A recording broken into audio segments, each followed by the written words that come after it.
C'était une fin d'après-midi étouffante à l'université.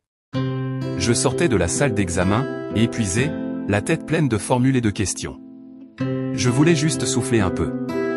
Mais en descendant les escaliers, je l'ai vue. Tasha. Une fille que je n'avais jamais remarquée avant, mais qui avait une présence qui attirait l'œil sans effort, comme une lumière douce au milieu du bruit du campus. Elle semblait un peu perdue, une feuille à la main, les sourcils légèrement froncés.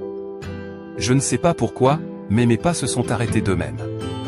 Elle m'a regardé, j'ai soutenu son regard, et son petit sourire timide m'a frappé plus fort que tous les sujets de l'examen. Je lui ai demandé. « Tu as besoin d'aide ?» Elle a esquissé un rire discret. « Oui, je ne trouve même pas où déposer ma copie. » Alors je l'ai accompagnée. On marchait doucement, et chaque seconde me donnait cette impression étrange que je vivais un moment simple, mais important.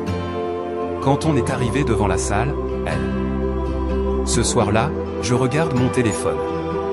Un petit message s'affiche. Tasha, salut. C'est moi, Tasha, visage souriant avec yureur. Mon cœur rate un battement. Je lui réponds presque instantanément. Salut Tasha. Comment tu vas après l'examen? Elle répond rapidement. Ça va, un peu fatiguée, mais contente que tu m'aies aidé tout à l'heure. On commence à échanger, des petites phrases simples au début. Chaque mot de Tasha me touche, sa façon d'écrire est douce, presque musicale. En quelques minutes, je sens déjà une connexion spéciale, ce mélange de nervosité et de curiosité qui te fait sourire sans raison. Et plus je marchais à ses côtés, plus je remarquais des détails que je n'avais pas vus au premier regard.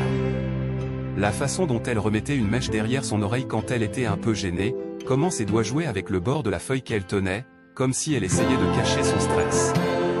Sa voix aussi, douce, posée, avec une petite vibration qui donnait envie de l'écouter encore. Et chaque fois que nos regards se croisaient, j'avais l'impression que le temps ralentissait juste assez pour me dire « Fais attention, cette fille-là pourrait vraiment compter ». Abonnez-vous pour la suite de l'histoire.